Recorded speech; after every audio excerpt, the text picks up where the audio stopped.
Assalamualaikum warahmatullahi wabarakatuh. Perkenalkan, kami dari kelompok 4. Di sini kami akan memaparkan terkait materi 3 dari mata kuliah manajemen strategi dengan judul strategi kontrol dan corporate government dengan dosen pengampu Prof. Janko Handulyo dengan saya sendiri Raina Azhara dan saya Asyura Shaina. Untuk yang pertama akan dipaparkan oleh saya Raina Azhara terkait strategi kontrol. Baik, di sini saya akan memaparkan terkait materi yang pertama, yaitu strategi kontrol. Strategi kontrol atau pengendalian kontrol berfokus pada dua aspek, yaitu informational control dan behavioral control. Di mana informational control merupakan kemampuan untuk merespon perubahan lingkungan secara efektif, sedangkan behavioral control menyeimbangkan dan menyelaraskan antara budaya, imbalan, dan batasan. Pengendalian strategi atau strategi kontrol memiliki dua pendekatan, yaitu pendekatan tradisional dan pendekatan kontemporer. Untuk pendekatan yang pertama, yaitu pendekatan tradisional, pengendalian strategi dilakukan secara berurutan, yaitu strategi dirumuskan, diimplementasikan, lalu diukur. Sedangkan pada Korea kontrol atau pendekatan kontemporer, strategi kontrol berada pada perumusan dan implementasi, sehingga strategi kontrol beradaptasi dan mengantisipasi perubahan lingkungan. Tradisional kontrol ini merupakan lingkaran tunggal di mana dia hanya mengukur dengan membandingkan kinerja dengan tujuan yang telah ditentukan sebelumnya.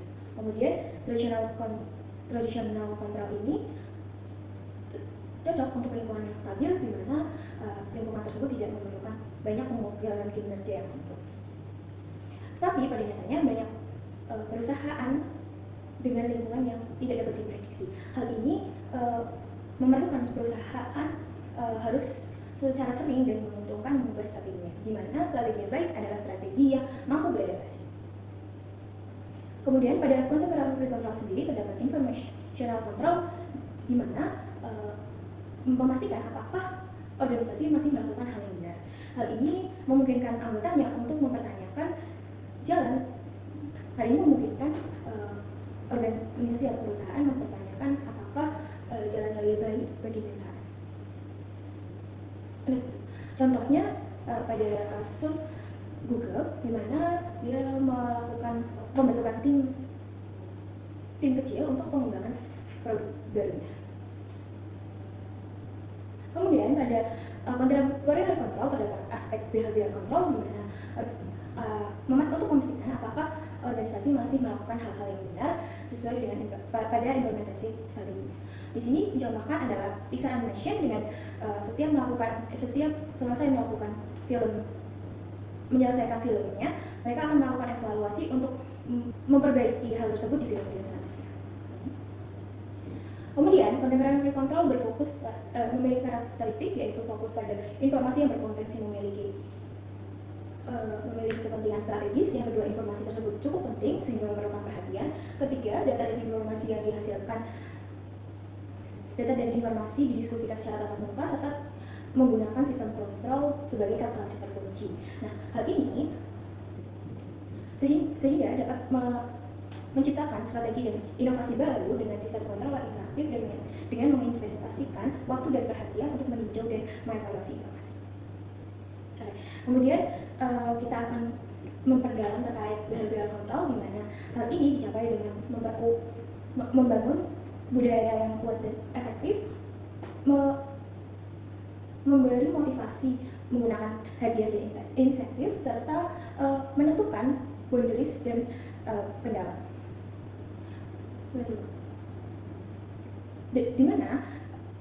Di mana penghargaan atau reward dan culture budaya penting untuk menyelaraskan tujuan individu dan tujuan perusahaan untuk membangun loyalitas organisasi. Baik, berikutnya terkait dengan membangun budaya yang kuat dan efektif, di mana budaya organisasi merupakan nilai kebersamaan dan kepercayaan yang dilakukan perusahaan untuk menghasilkan norma-norma pada waktu, di mana sebaiknya eksekutif membentuk dan menggunakannya untuk kepentingan perusahaan.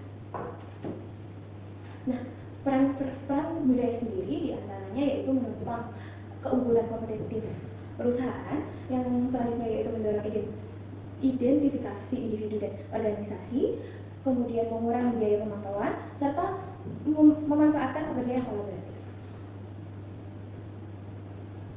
Kemudian untuk membuat budaya yang berkelanjutan dan efektif itu harus diperkuat dan dipertahankan, bukan dibangun atau dirakit. Budaya yang berkelanjutan dan efektif ini harus dipupuk, didorong, dan disuburkan. Yang selanjutnya adalah memberi motivasi dengan hadiah dan insentif, di mana hal ini dilakukan untuk mempengaruhi budaya organisasi, memfokuskan upaya pada tugas-tugas prioritas tinggi, serta memotivasi kinerja tujuan individu dan kolektif. Nah, di tingkat individu, motivasi memberikan hadiah dan insentif ini pada tingkat individu, hal ini akan memberikan disfungsional di mana kadang terjadi penyelewengan terkait tujuan-tujuan individu yang akan berubah arah dari tujuan perusahaan. Kemudian pada tingkat unit, subdivisi dalam organisasi dapat mencerminkan perbedaan fungsional di mana mereka saling bersaing untuk hingga memiliki arah yang berbeda. Kemudian sistem penghargaan ini akan memiliki tujuan yang saling bertentangan dan mereka akan kehilangan fokus pada tujuan keseluruhan apabila tidak dilakukan dengan norma perilaku, sikap, dan sistem kepercayaan. Kemudian terkait dengan bagaimana cara membuat program yang efektif terkait dengan penghargaan dan insentif agar tidak mempengaruhi tujuan perusahaan. Yang pertama, ini dilakukan dengan yaitu dengan cara memperkuat nilai-nilai inti dasar dan meningkatkan kohesi dan komitmen. Kemudian perusahaan juga harus memiliki fleksibilitas serta penghargaan diberikan segera setelah perilaku dilakukan. Hal ini tiga hal besar yang dapat dilakukan perusahaan, yaitu terkait dengan memberikan pujian kepada karyawan, pemimpin memberikan perhatian, dan serta karyawan dapat diberi kesempatan untuk memimpin proyek. Kemudian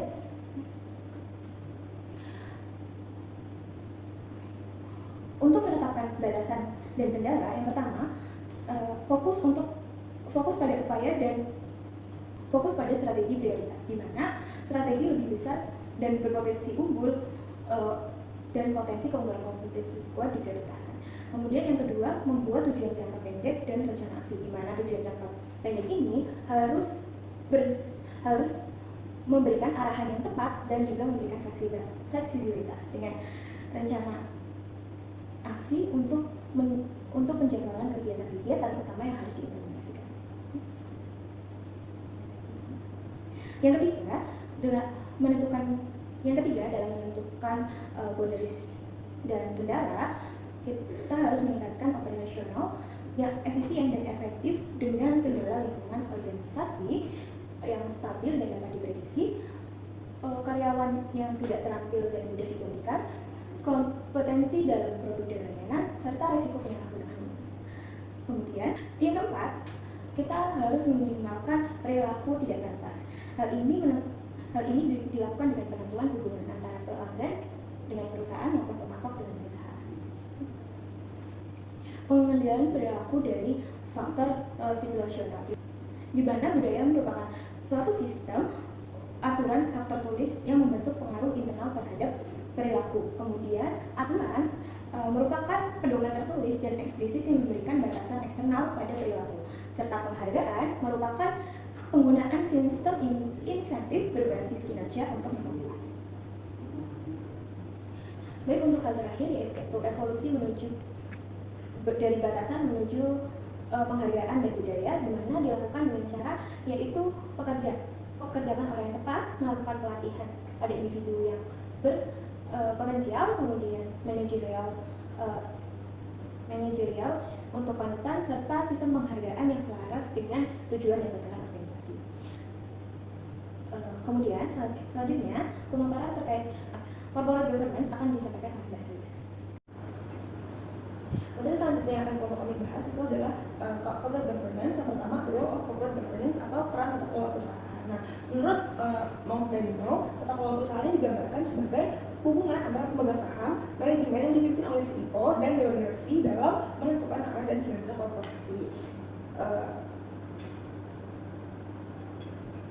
Nah, praktik tata kelola ini biasanya mengarah pada keuangan yang unggul, namun itu tidak selalu terjadi. Contohnya Dewan Direksi Independen ini yang tidak terafiliasi dengan manajemen, dan opsi saham itu umumnya diasumsikan kalau keduanya berlaku itu untuk menghasilkan kinerja yang lebih baik, tetapi pada nyatanya ini tidak selalu benar karena mungkin direktur independen ini tidak memiliki keahlian yang bersamaan, yang tidak memiliki keahlian yang sesuai sejalur dengan perusahaan tersebut gitu. Nah, yang selanjutnya kami bahas ini adalah tentang pemisahan kekuasaan dari manajemen dan eksekutif, dan mekanisme-mekanisme yang digunakan untuk memastikan kinerja perusahaan ini konsisten gitu. Next. Selanjutnya, the modern corporation, the separation of owners and management, atau pemisahan pemegang saham dan manajemen. Korporasi di sini adalah mekanisme yang dibuat untuk memungkinkan berbagai pihak menyumbangkan modal, keahlian, dan tenaga kerja untuk manfaat maksimal masing-masing pihak. Gitu. Nah, manajemen ini di sini dapat menjalankan perusahaan tanpa tanggung jawab, menyediakan dana secara pribadi, sedangkan pemegang saham dapat berpartisipasi dalam laba perusahaan tanpa bertanggung jawab atas operasi secara langsung. Nah, pemegang saham memiliki tanggung jawab dan keterlibatan yang terbatas dalam urusan perusahaan, namun pemegang saham itu berhak untuk memilih direktur yang nantinya memiliki kewajiban fidusia untuk melindungi kepentingan pemegang saham. Next. Pemisahan dari kontrol dan manajemen ini ada mencetuskan teori yang bernama agency theory atau teori keagengan. Teori keagengan itu adalah teori hubungan antara prinsipal dan agennya dengan penekanan pada dua masalah. Prinsipal di sini adalah pemegang saham dan agennya itu adalah manajer. Nah, masalah yang pertama itu masalah pembagian risiko, di mana ketika prinsipal dan agen memiliki sikap dan preferensi yang berbeda terhadap risiko. Contohnya jika direktur dan eksekutifnya menginginkan diversifikasi perusahaan. Nah, diversifikasi ini bagus untuk eksekutif dan direksi karena semakin besar perusahaan itu maka semakin besar juga insentif yang mereka dapatkan. Tapi bagi pemegang saham, diversifikasi ini tidak selalu bagus karena dengan diversifikasi bisa jadi malah kesannya seperti pemegang saham membuang uangnya karena perusahaan baru yang hasil diversifikasi ini tidak mendukung kompetensi perusahaan inti. Nah, masalah yang kedua adalah tujuan prinsipal dan agent yang saling bertentangan bersamaan dengan kesulitan prinsipal untuk memantau agent. Nah, dewan direksi ini tidak dapat mengkonfirmasi bahwa manajer ini benar-benar bertindak untuk kepentingan pemegang saham. Nah, dengan demikian manajer ini dapat bertindak oportunistik dalam mengejar kepentingan mereka sendiri yang malah merugikan perusahaan. Next. Selanjutnya adalah governance mechanism atau mekanisme tata kelola. Nah, karakteristik utama dari perusahaan modern adalah pemisahan kepemilikan dari kontrol. Nah, untuk meminimalkan potensi manajer ini berlaku oportunistik seperti yang tadi, ini ada governance mechanism. Ada dua cara yang dapat dilakukan untuk mengontrol manajemen. Yang pertama itu dewan direksi yang berkomitmen dan terlibat yang bertindak demi kepentingan terbaik pemegang saham untuk menciptakan nilai jangka panjang dan aktivisme pemegang saham. Nah, di sini itu berarti pemilik memandang diri mereka sebagai pemilik saham dan menjadi aktif terlibat dalam tata kelola perusahaan. Kedua itu pemberian insentif manajerial. Ini terdiri dari perjanjian penghargaan dan kompensasi. Next. Nah, ini berikut adalah 3 tugas dewan menurut The Business Roundtable. Nah, The Business Roundtable ini tuh adalah organisasi non-profit atau nirlaba yang terdiri dari lebih dari 200 CEO di Amerika Serikat. Nah, menurut mereka, tugas dewan yang pertama itu membuat keputusan mengenai seleksi, kompensasi, dan evaluasi CEO yang berkualitas dan etis. Yang kedua, direktur ini memantau manajemen atas nama pemegang saham korporasi.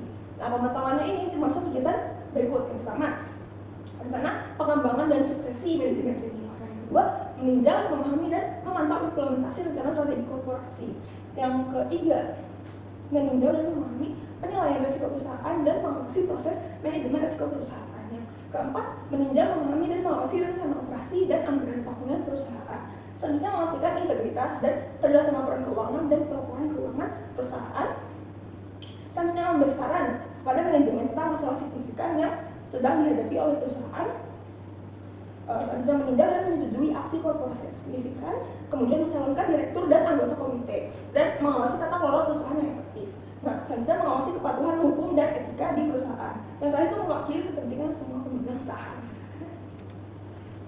Nah, selanjutnya meskipun tadi sudah dijelaskan secara rinci tugas dewan, tapi itu tidak menjamin bahwa dewan ini bertindak secara efektif. Nah, agar efektif, dewan perlu mengalokasikan waktu mereka yang sedikit untuk masalah yang paling kritis. Nah, dewan efektif ini memeriksa masalah, tapi tidak hanya memeriksa masalah, tapi juga memperluas jangkauan masalah yang mereka diskusikan. Nah, ini tuh untuk mencakup isu-isu strategis yang lebih berorientasi ke masa depan. Nah, selain itu, tren utama yang ada di perusahaan adalah dorongan untuk independensi direktur, di mana direktur itu harus bebas dari semua ikatan dengan CEO atau perusahaan. Nah, jumlah manajemen yang menjabat di dewan direksi ini harus minimal, jadi harus sedikit mungkin, dan bahwa direktur dan perusahaan mereka tuh tidak boleh melakukan konsultasi hukum atau pekerjaan lain untuk perusahaan. Next. Oke. Jadi ada beberapa manfaat jika dewan itu didominasi oleh orang luar. Yang pertama, pengawasannya lebih independen terhadap CEO dan strategi perusahaan. Nah, yang kedua, akses ke pengetahuan dan sumber daya ini dalam komunitas bisnis ini lebih luas. Yang ketiga, lebih banyak kandidat untuk komite dewan khusus orang luar. Tapi selain ada manfaatnya, ada juga kelemahannya jika dewan didominasi oleh orang luar. Yang pertama, dewan jadi menerima sedikit informasi tentang operasi perusahaan karena semua informasi itu disaring melalui CEO terlebih dahulu. Nah, yang kedua, ini salah satu peran dewan direksi tadi kan merencanakan suksesi ya.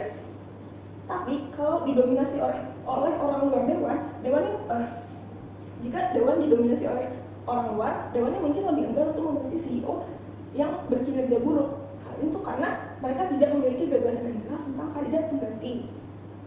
Jadi mereka kurang mendapat informasi tentang siapa kandidat terbaik ketika mereka harus melakukan perubahan. Yang terakhir, eksekutif non CEO ini tuh CFO, COO dan lain-lain ini kehilangan kesempatan untuk mengembangkan keterampilan pengambilan keputusan strategis. Next. Oke, nah ini ada 7 tindakan yang dapat berpengaruh positif pada dinamika dewan. Yang pertama, membangun keahlian yang tepat di dewan. Contohnya, jika ada perluasan perusahaan ke negara lain gitu. Nah, direktur independen yang masuk ke dewan ini bisa jadi membawa hal baru tentang negara baru tersebut. Jadi mereka membangun keahlian yang tepat gitu. Nah, yang kedua, menjaga agar ukuran dewan agar dapat dikelola atau manageable. Nah, karena semakin banyak anggota dewan ini, kinerja mereka sebagai tim itu akan menurun gitu. Yang ketiga, memilih direktur yang dapat berpartisipasi penuh. Nah, ini karena direktur ini kerjanya banyak kan nantinya, maka direktur yang dipilih ini harus dapat berpartisipasi penuh dalam dewan perusahaan kita. Jadi dia tidak terafiliasi dengan dewan lain gitu. Yang keempat, menyeimbangkan kebutuhan untuk fokus pada masa lalu, masa kini, dan masa depan. Jadi dewan ini harus bisa fokus pada kinerja masa kini seperti pencapaian tidaknya target operasi dan lain-lain. Tapi selain itu juga dewan itu harus melihat masa lalu, seperti jika melihat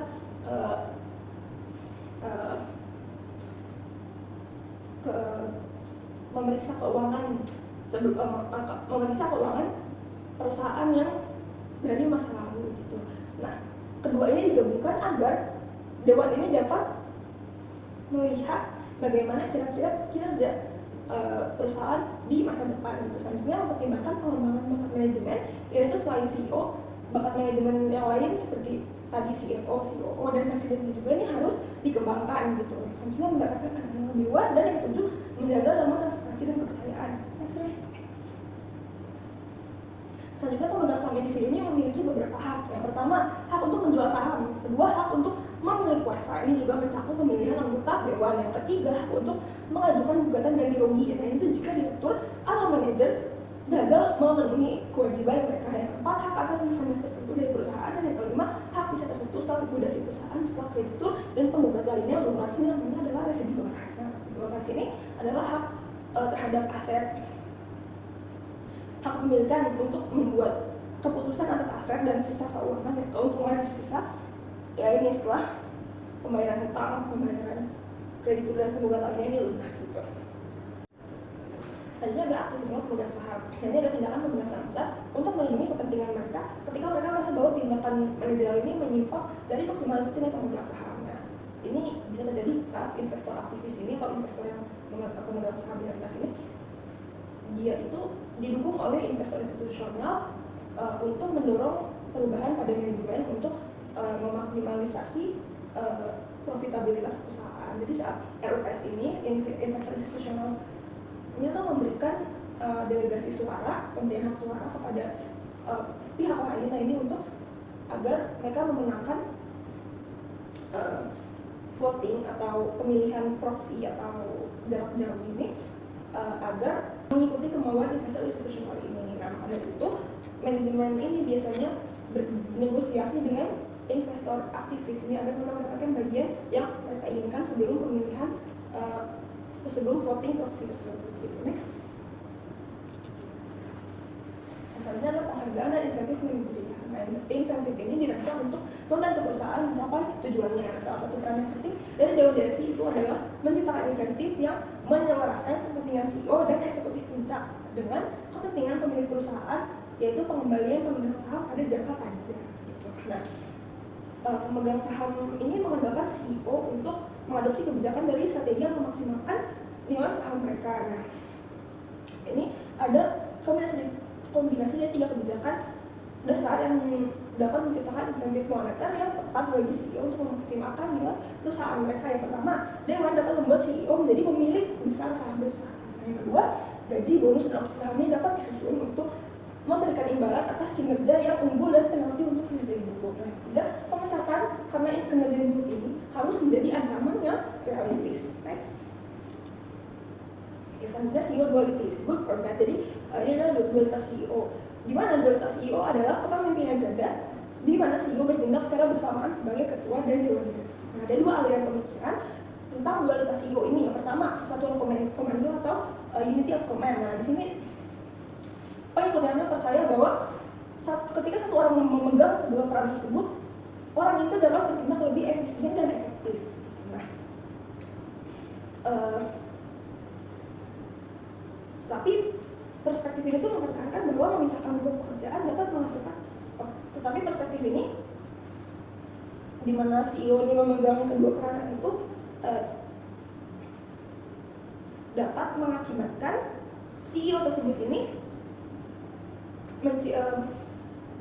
bingung atau menciptakan konflik of interest, sehingga CEO ini lebih sulit untuk mengambil keputusan dengan cepat. Nah, yang kedua itu adalah teori kelahiran yang telah kita bahas tadi atau agency theory, di mana posisi CEO dan ketua itu harus dipisahkan. Nah, dualitas CEO ini dapat menciptakan konflik kepentingan yang dapat berdampak negatif pada kepentingan pemegang saham. Gitu.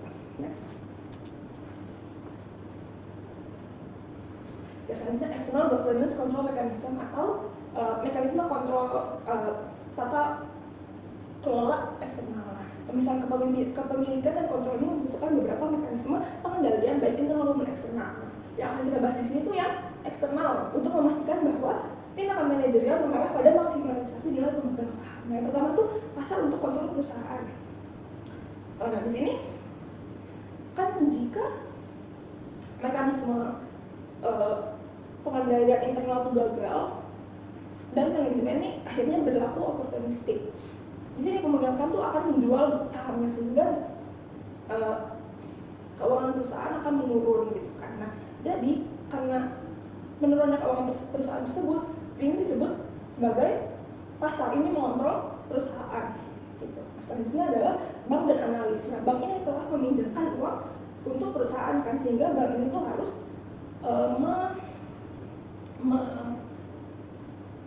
memastikan bahwa perusahaan ini keuangannya lancar dan dapat menepati kontrak janji dengan bank untuk mengembalikan dana yang dipinjam. Kedua itu analis. Analis ini dia telah melakukan studi dan berdiskusi dan segala macam dengan manajemen, sehingga analis ini bisa memberikan masukan untuk membeli atau menjual saham, sehingga di sini analis juga sebagai kontrol perusahaan. Nah, selanjutnya adalah auditor. Nah, kalian pasti pernah kan lihat laporan keuangan dari sebuah perusahaan? Pernah. Nah, di laporan keuangan itu biasanya akan ada logo firma audit, akan ada nama auditor dan nama auditornya. Nah, auditor ini itu untuk mengaudit dan mengevaluasi laporan keuangan perusahaan sehingga tidak ada penyimpangan keuangan dan pembukuan keuangan, dan ini juga dievaluasi, diverifikasi agar laporan keuangan ini sesuai dengan standar akuntansi gitu. Selanjutnya badan pengatur pemerintah. Nah, semua perusahaan ini tuh wajib melaporkan kegiatan keuangan perusahaannya.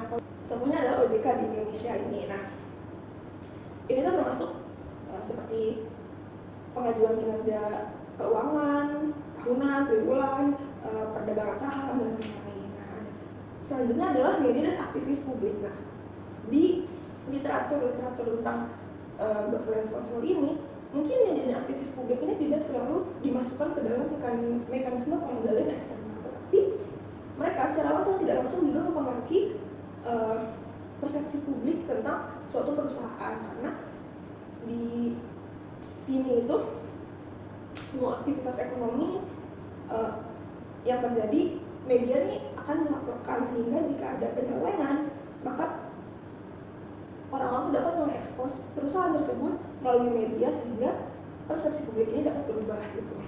Next. Oke, selanjutnya akan kita bahas perspektif internasional dari corporate governance. Kalau tadi itu kita lebih fokus ke negara Amerika, negara Inggris gitu, tapi di negara-negara berkembang dan benua Eropa seringkali ada kepemilikan terkonsentrasi bersama dengan kepemilikan dan kontrol keluarga yang luas, struktur kelompok bisnis, dan perlindungan kaum yang lemah untuk pemegang saham minoritas. Perlindungan hukum yang lemah untuk pemegang saham minoritas. Nah, kalau yang tadi konfliknya itu biasanya antara prinsipal dan agent, kalau di sini konflik seriusnya itu biasanya antara prinsipal, jadi pemegang saham mengendali dan pemegang saham minoritas. Nah, konflik seperti ini itu disebut konflik prinsipal atau konflik PP. Nah, kontrol keluarga yang kuat ini juga salah satu indikator utama kepemilikan terkonsentrasi. Nah, praktik yang sangat umum itu adalah penunjukan anggota sebagai ketua dewan, CEO, dan eksekutif puncak lainnya. Jadi tiga-tiganya ini diatur, dikepalai oleh anggota satu keluarga. Nah, ini terjadi karena keluarga itu adalah pemegang saham pengendali. Ada 3 syarat umum untuk konflik PP atau prinsip-prinsip ini terjadi. Yang pertama, pemilik dominan atau kelompok pemilik yang memiliki kepentingan yang berbeda dari pemegang saham minoritas. Yang kedua, motivasi bagi pemegang saham pengendali untuk menjalankan posisi dominan mereka untuk keuntungan mereka sendiri. Dan juga beberapa kendala formal seperti undang-undang atau kendala informal ini akan mencegah pemegang saham pengendali atau keluarga yang tadi itu mengeksploitasi posisi untuk menguntungkan mereka. Nah, hasilnya seringkali manajer dari keluarga atau sebenarnya itu pemegang saham pengendali juga ini terlibat dalam pengambil alihan pemegang saham minoritas yang didefinisikan sebagai kegiatan yang memperkaya pemegang saham pengendali dengan mengorbankan pemegang saham minoritas. Gitu. Next. Kalau di negara Asia Timur dan Eropa, tapi kita fokusnya ke Asia Timur, ini ada kalau di Jepang namanya itu Keiretsu. Jadi itu dia tuh kelompok bisnis yang berpusat pada bank utama gitu, tapi dia itu kendalanya tidak dari keluarga, contohnya Mitsubishi. Sedangkan kalau di Korea ada bisnis yang dijalankan oleh satu keluarga secara keturunan gitu, seperti contohnya Samsung, LG, Hyundai, itu namanya adalah keluarga cebol ya kalau kalian sering nonton drama Korea gitu. Nah, ini tuh kedua, itu contoh kelompok bisnis yang dimana didefinisikan sebagai sekumpulan perusahaan yang meskipun independen secara hukum, mereka terikat bersama oleh konstelasi ikatan formal dan informal dan terbiasa mengambil tindakan terkoordinasi. Gitu. Next.